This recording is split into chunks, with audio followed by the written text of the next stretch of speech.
Assalamualaikum warahmatullahi wabarakatuh. Teman pecinta sejarah, apa kabarnya hari ini? Mudah-mudahan dalam keadaan sehat dan selalu dalam lindungan Allah Subhanahu wa taala.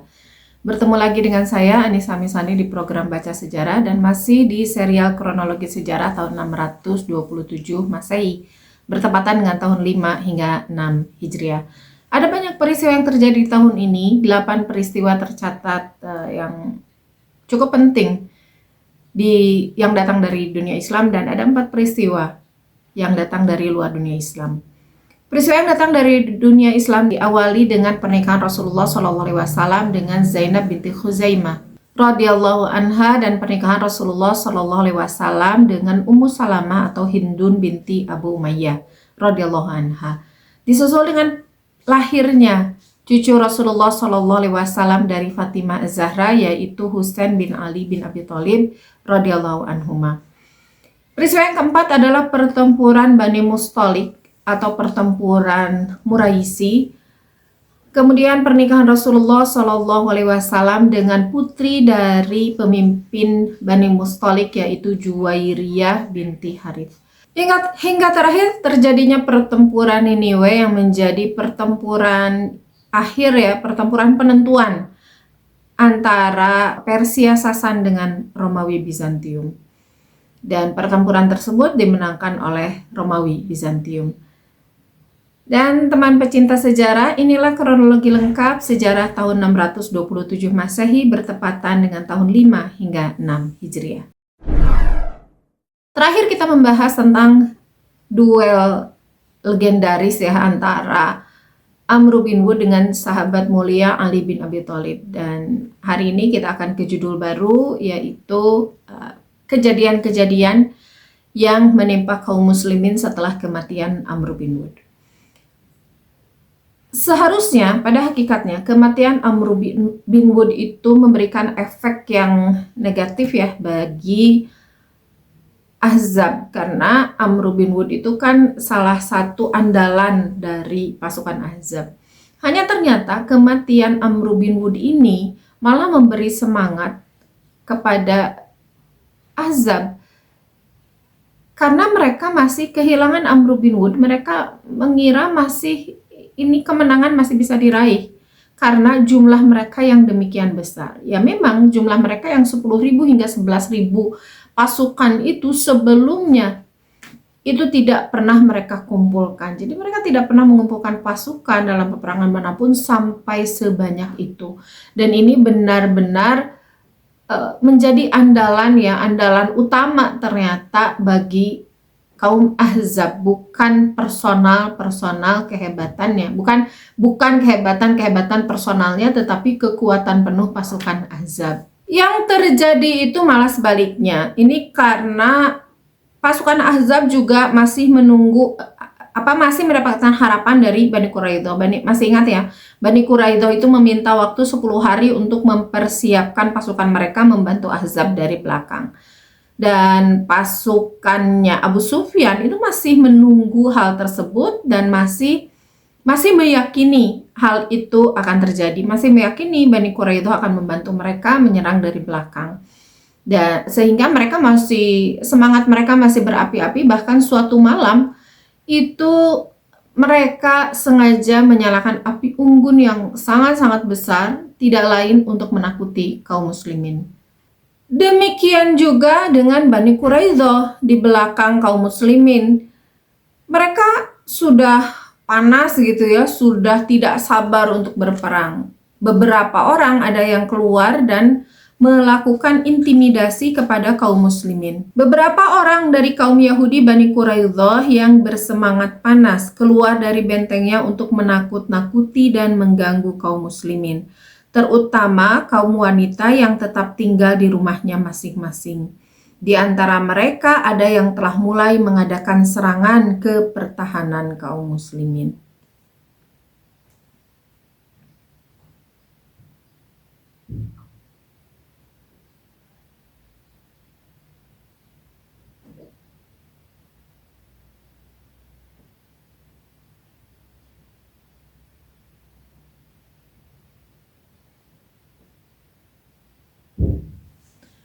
Dan hal ini menjadikan memunculkan kekhawatiran dan ketakutan di kalangan kaum muslimin ya, terutama para perempuan, anak-anak dan lansia.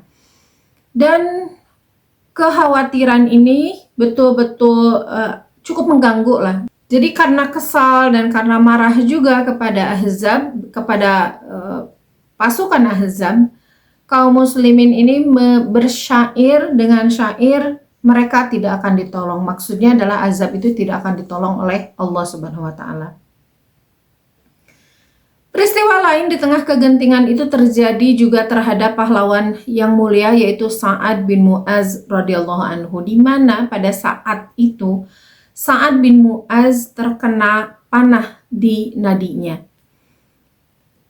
Diriwayatkan bahwa pada saat itu Sa'ad bin Mu'az, seorang ketua kaum Ansar, telah kena anak panah musuh di urat nadi tangannya. Jadi baju besinya itu ada celah ya, dan celahnya itu terkena panah.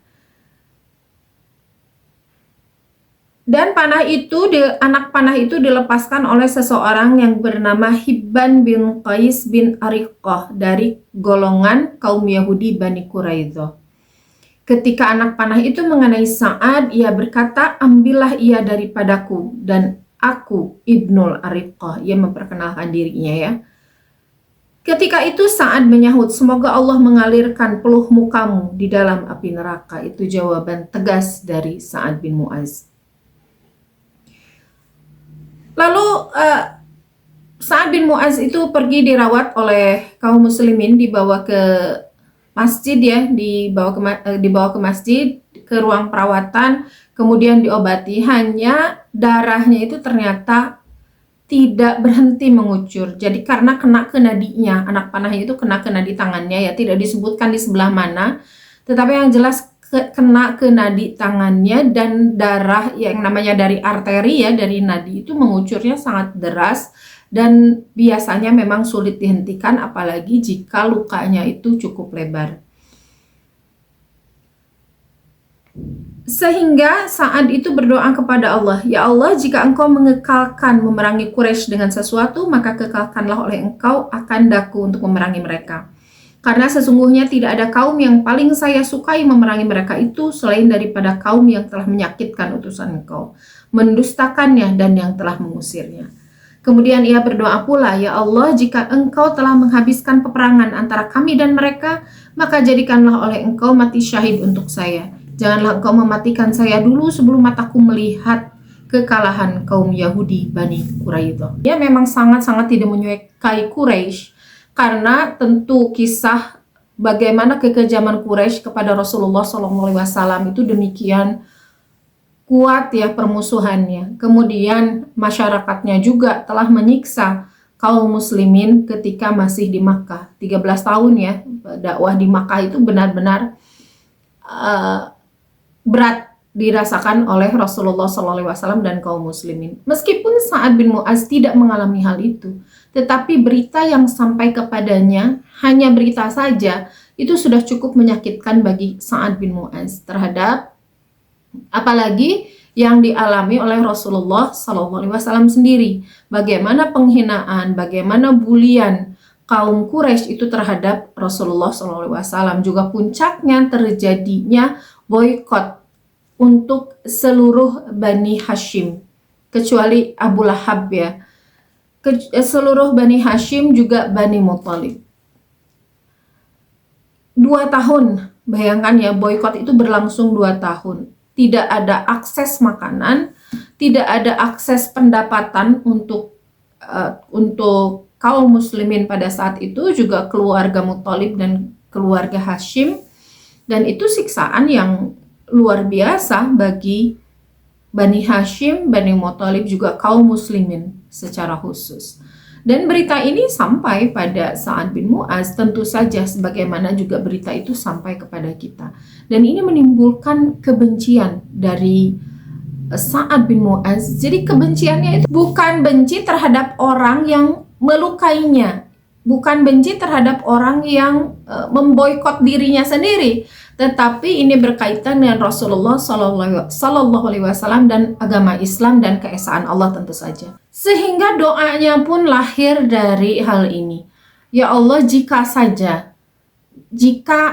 setelah ini peperangan dengan Quraisy itu masih berlangsung, maka jangan wafatkan aku. Karena aku ingin berperang lagi dengan mereka lah. Tidak ada yang lebih aku sukai daripada memerangi mereka gitu dalam hal peperangan. Dan jika memang ini adalah pertemuan terakhir dengan Quraisy di medan pertempuran, maka wafatkanlah aku sebagai syahid. Dan meminta juga secara khusus mewafatkan dia setelah ia melihat kehancuran Bani Quraidah.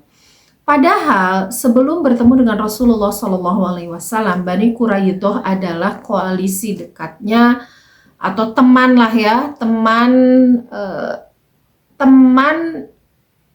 Sa'ad bin Mu'az. Mereka melakukan kerjasama, jual beli senjata, jual beli barang, dan sebagainya. Berbeda sikapnya dengan Abdullah bin Ubay ya. Ketika ada teman Yahudinya itu mendapatkan hukuman, ia meminta tolong dengan sangat kepada Rasulullah SAW untuk keselamatan orang Yahudi yang menjadi temannya gitu ya, Bani Qainuqa. Itu meminta tolong diringankan hukuman. Sementara Sa'ad bin Mu'az itu kebalikannya. Malah ia ingin menghukum Bani Quraidah dengan tangannya sendiri, atau paling tidak ia melihat sampai Bani Quraidah itu mendapatkan hukuman dari Allah Subhanahu wa taala. Jadi bagi Sa'ad bin Mu'az, kebencian terhadap sesuatu, kecintaan terhadap sesuatu itu sumbernya bukan dari dirinya sendiri. Dia mencintai sesuatu ketika sesuatu itu memang diridhoi oleh Allah dan Rasulnya, dan dia membenci sesuatu ketika sesuatu itu memang dibenci oleh Allah dan Rasulnya. Contohnya adalah Quraisy. Quraisy ini sangat membenci Rasulullah SAW. Demikian juga terhadap Bani Quraidah. Tadinya dia tidak melakukan, atau bahkan kebenciannya itu tidak sampai sejauh ini gitu kepada Bani Quraidah, karena mereka masih mengikat perjanjian dengan Rasulullah SAW. Jadi biasa-biasa saja. Hanya ketika pengkhianatan itu mereka lakukan.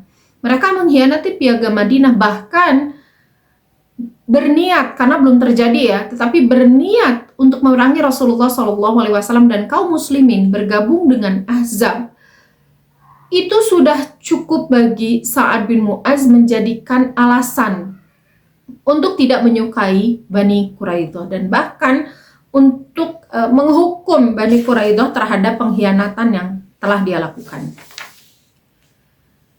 Pengaruhnya sendiri bagi kaum muslimin, doa dari Sa'ad bin Mu'az ini ternyata sampai ya, kan Sa'ad bin Mu'az itu kan dirawat oleh para sahabat yang lainnya, jadi 1-2 orang lah yang bagian merawat gitu ada. Doa ini terdengar oleh oleh mereka, doa Sa'ad bin Mu'az itu.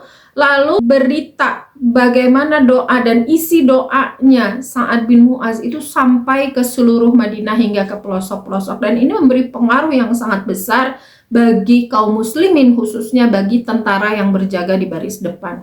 Ini memberi motivasi yang luar biasa, memberi semangat. Memberikan yang tadinya sudah mulai panik, gelisah, sudah mulai harap-harap cemas, pada akhirnya mereka kembali bersemangat karena mendengar doa dari Sa'ad bin Mu'az radhiyallahu anhu. Dan doa mereka juga semakin melambung tinggi, doa khusus kepada Allah Subhanahu wa taala agar mereka diberi pertolongan, karena ya tidak ada yang bisa menolong mereka dari semua hal yang telah terjadi itu selain Allah Subhanahu wa taala. Bayangkan ya kalau kita ada di situ ya, kampung kita, kota kita itu dikelilingi oleh musuh yang terus-menerus memperhatikan kita setiap waktu dan siap melesatkan anak panah setiap waktu. Bayangkan ya ketika kita ada di suatu situasi seperti itu, terkepung dan bisa meninggal kapan saja, bisa kehilangan nyawa kapan saja. Apalagi dalam keadaan perut yang tidak kenyang. Maka kepasrahan kepada Allah ini menjadi satu-satunya kunci, karena mereka tidak bisa mengharapkan lagi kepada hal-hal yang lain. Pasukan mereka sedikit, pasokan pangan mereka juga sedikit, peralatan mereka juga tidak secanggih yang dimiliki oleh pasukan Ahzab. Jadi kalau kita ada di posisi itu ya, kita ada di Madinah pada waktu itu, kita akan sangat memaklumi apa yang dialami oleh para sahabat, pada sahabiah ya, terutama perempuan-perempuan, anak-anak dan lansia yang mengkhawatirkan mengkhawatirkan keselamatan mereka. Karena situasi itu memang sangat-sangat genting, apalagi setelah jatuhnya korban, yaitu Sa'ad bin Mu'adz radhiyallahu anhu. Pada saat itu tidak ada lain yang dinanti-nantikan melainkan pertolongan Allah saja. Oleh sebab itu Nabi Shallallahu Alaihi Wasallam tidak putus-putus memohon kepada Allah Subhanahu Wa Taala. Dengan khusyuknya beliau berdoa, Allahumma munzilal kitab, sari al hisab, ihzimil ahzab, Allahumma hzimhum wa zalzilhum. Artinya, ya Allah yang menurunkan kitab dan yang cepat menghisab, musnahkanlah Ahzab, bala tentara musuh Allah. Ya Allah, musnahkanlah mereka itu dan goncangkanlah mereka itu. Dalam riwayat lain, Nabi Shallallahu Alaihi Wasallam juga berdoa, Allahumma anzilal kitab wa mujriyas sahab wa hazimal ahzab, ihzimhum wansurna alaihim. Ya Allah yang menurunkan kitab, yang menjalankan awan dan yang memusnahkan musuh-musuh, hancurkanlah mereka dan tolonglah kami untuk mengalahkan mereka. Jadi doa yang sering kita dengar dan sering kita baca ini berasal dari Rasulullah SAW di peristiwa pertempuran Ahzab. Nabi SAW di kala itu bersabda, hai manusia, janganlah kamu menginginkan bertemu dengan musuh, dan mohonlah kamu kepada Allah agar terlepas dari mara bahaya. Apabila kamu bertemu dengan mereka, maksudnya musuh, maka bertahanlah kamu dalam menghadapi mereka, dan ketahuilah bahwa sesungguhnya surga itu di bawah bayangan pedang. Diriwayatkan bahwa sesudah Nabi bersabda demikian, Shallallahu Alaihi Wasallam lalu berdoa, wahai Tuhan yang menolong orang-orang yang disusahkan, wahai Tuhan yang meluluskan permohonan orang-orang yang disengsarakan, lenyapkanlah kesusahan, kedukaan, dan kesempitanku, karena sesungguhnya Engkau melihat apa yang akan menimpa kepadaku dan kepada para sahabatku. Rasulullah Shallallahu Alaihi Wasallam terus menerus berdoa kepada Allah Subhanahu Wa Taala ya, memohon pertolongan sangat gitu. Bahkan doa-doanya pun doa-doa yang menggetarkan hati lah bagi orang yang mendengarnya. Bukan hanya Rasulullah Shallallahu Alaihi Wasallam, kaum muslimin pun berdoa dengan hal yang sama, memohon kemenangan, memohon pertolongan dari Allah Subhanahu Wa Taala. Ada banyak orang juga yang meminta doa kepada Rasulullah SAW, meminta diajarkan doa ya tentang kesempitan. Jadi ada yang meminta kepada Rasulullah SAW, ya Rasulullah, keadaan kami sudah demikian sempitnya dan nafas-nafas kami seakan-akan sudah naik sampai kerongkongan.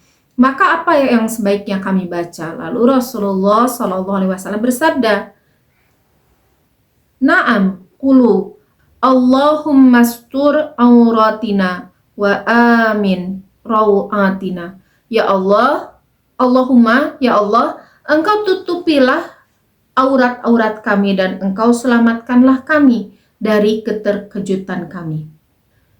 Kemudian pada suatu hari kaum muslimin juga mendapati tentara musyrikin yang berkuda itu mengepung dan mengelilingi Khandak.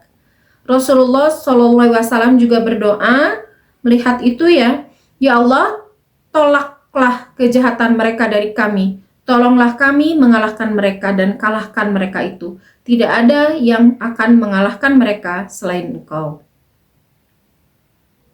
Tetapi tentu saja Rasulullah SAW itu doa-doa ya tadi, tetapi bukan hanya doa-doa tentu saja yang dilakukan oleh Rasulullah SAW, meskipun doa-doa adalah senjata kaum muslimin, tetapi tentu banyak usaha yang beliau lakukan. Di antaranya ya banyak ya yang sudah dikisahkan bagaimana cara beliau mengatur pasukan, kemudian cara beliau melobi Ghatafan untuk membelot dari Ahzab. Meskipun pada akhirnya lobby itu tidak berhasil karena tidak disetujui oleh Sa'ad bin Mu'adz.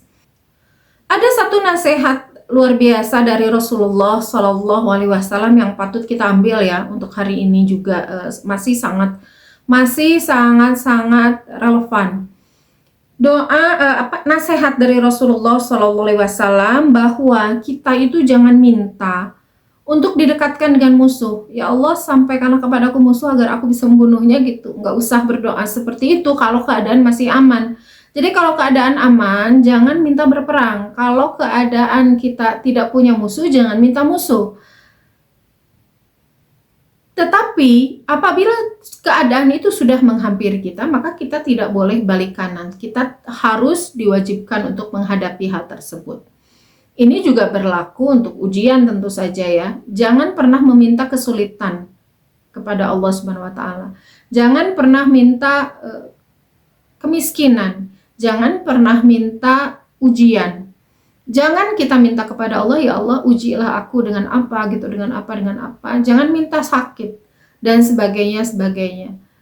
Mintalah kebahagiaan, mintalah kesehatan, tetapi jika memang sudah Allah beri, maka kita harus hadapi segala ujian itu dengan sebaik-baiknya dan harus lulus ya dari ujian tersebut. Ini mungkin sering kita di zaman ini ya, kadang-kadang karena doa itu kan ucapan kaum muslimin itu adalah doa, ucapan positif ataupun negatif itu bisa jadi terkabulkan mungkin kita tidak bermaksud berdoa gitu ya, bermaksud hanya bercanda saja, tetapi itu bisa saja dikabulkan oleh Allah Subhanahu wa taala. Maka ini mengajarkan kepada kita lebih jauhnya lagi ya, hanya membicarakan, hanya berdoa hal-hal yang positif saja, dan dalam berbicara pun hanya membicarakan hal-hal yang positif saja. Jangan mengatakan hal-hal yang negatif. Karena bisa jadi itu nanti dikabulkan oleh Allah Subhanahu wa taala, dicatat. Mungkin kalau bahasa orang tua zaman dulu mengatakan nanti dicatat gitu sama malaikat gitu ya. Karena memang ucapan itu adalah doa bagi kaum muslimin. Maka jangan pernah mengatakan sesuatu yang negatif, tetapi jika hal negatif itu menghampiri kita, maka kita harus hadapi dengan segenap kemampuan kita. Itu pengajaran yang luar biasa ya dari Rasulullah SAW. Juga kita belajar dari para sahabat yang bagaimana mereka menanggulangi rasa takut dan rasa cemas mereka ya. Ini diwakili oleh pertanyaan seorang sahabat kepada Rasulullah. Ia meminta doa. Maka ini adalah ajaran buat kita ketika kita merasa sempit, ketika kita merasa gundah, ketika kita merasa bahwa tidak ada jalan lain, atau bahkan ketika kita merasa tidak apa-apa pun, maka doa adalah jawaban dari segalanya. Pada waktu itu ia bertanya kepada Rasulullah SAW untuk diajarkan doa, dan kita sekarang itu sudah ada doanya, sudah diajarkan gitu karena pertanyaan dari sahabat ini. Dan ya kita tinggal memanjatkan doa tersebut sesuai dengan yang diajarkan, dan bahkan doa itu meskipun dilafazkan tidak ada contohnya ya, maksudnya doa dari dalam hati kita, doa dengan bahasa kita sendiri, permintaan kita sendiri, itu kan tidak mengapa gitu kita berdoa dengan hal yang dengan bahasa kita sendiri, atau doa yang dari Rasulullah lalu kita tambahkan lagi, dan itu tidak mengapa. Nah, ini diajarkan oleh para sahabat. Intinya hal ini mengajarkan kepada kita ketika sesuatu terjadi, jangan pernah berhenti minta doa. Jangan pernah berhenti memanjatkan doa. Jadi itulah ajaran yang luar biasa ya dari Rasulullah SAW dan para sahabat. Dan teman pecinta sejarah, itu saja untuk hari ini. Mudah-mudahan kita bisa mengambil hikmahnya dengan sangat maksimal. Terima kasih. telah menyimak. Mohon maaf atas segala kesalahan dan kekurangan. Wassalamualaikum warahmatullahi wabarakatuh.